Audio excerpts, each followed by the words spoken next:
ಆತ್ಮೀಯರೇ, ಭಾರತ ಜ್ಞಾನ ವಿಜ್ಞಾನ ಸಮಿತಿಯವರು ಶಾಲೆಗೆ ಉಚಿತವಾಗಿ ನೀಡಿದ ಸೌರವ್ಯೂಹದ ಮಾದರಿಯನ್ನು ನೋಡೋಣ.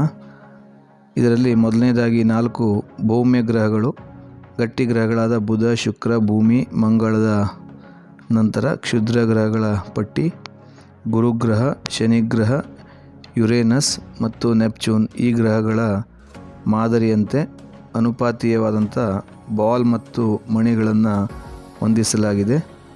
ಅವುಗಳ ಗಾತ್ರಾನುಪಾತದಂತೆ ಈ ಒಂದು ಮಾದರಿ ಇದೆ. ಅತ್ಯಂತ ಚಿಕ್ಕ ಗಾತ್ರದ ಮಣಿಗಳು ಮತ್ತು ದೊಡ್ಡ ಗಾತ್ರದ ಬಾಲನ್ನು ಅವುಗಳ ಗಾತ್ರದ ಅನುಪಾತದಲ್ಲಿ ಹೋಲಿಸಬಹುದಾಗಿದೆ. ಮೊದಲ 4 ಗ್ರಹಗಳು ಭೌಮ್ಯ ಗ್ರಹಗಳು, ಚಿಕ್ಕ ಗ್ರಹಗಳು, ಟೆರೆಸ್ಟ್ರಿಯಲ್ ಪ್ಲ್ಯಾನೆಟ್ಸ್ ಅಂತಾರೆ.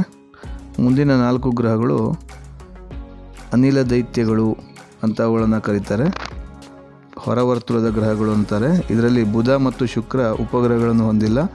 ಭೂಮಿಗೆ ಚಂದ್ರ ಎನ್ನುವ ಒಂದು ಉಪಗ್ರಹ, ಮಂಗಳಕ್ಕೆ ಓಬೋಸ್ ಡೈಮೋಸ್ ಅನ್ನುವಂಥ 2 ಉಪಗ್ರಹ, ಅನಿಲ ದೈತ್ಯಗಳಾದ ಗುರುವಿಗೆ 95ಕ್ಕೂ ಹೆಚ್ಚು ಉಪಗ್ರಹಗಳು, ಶನಿಗೆ 146ಕ್ಕೂ ಹೆಚ್ಚು ಉಪಗ್ರಹಗಳು, ಯುರೇನಸ್ಗೆ 27,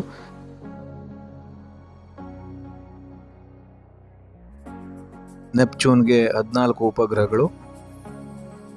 ಈ ಒಂದು ಚಟುವಟಿಕೆಯನ್ನು ಶಾಲೆಯಲ್ಲಿ ಕೈಗೊಳ್ಳಲಾಯಿತು. ವಿದ್ಯಾರ್ಥಿಗಳು ತುಂಬ ಉತ್ಸಾಹದಿಂದ ಗ್ರಹಗಳ ಒಂದು ಪಾತ್ರವನ್ನು ಧರಿಸಿ ವಿವಿಧ ಸ್ಥಾನಗಳಲ್ಲಿ ನಿಂತು ಸೌರವ್ಯೂಹದ ಪರಿಕಲ್ಪನೆಯನ್ನು ತುಂಬ ಚೆನ್ನಾಗಿ ಅರ್ಥೈಸಿಕೊಂಡರು. ಸೂರ್ಯನ ಗಾತ್ರ ಮತ್ತು ವಿವಿಧ ಗ್ರಹಗಳ ಗಾತ್ರಗಳನ್ನು ಹೋಲಿಸಿ ಸೌರವ್ಯೂಹದ ಅಗಾಧ ಪರಿಕಲ್ಪನೆಯನ್ನು ತಿಳಿಯಲು ಪ್ರಯತ್ನಿಸಿದರು. ಧನ್ಯವಾದಗಳು.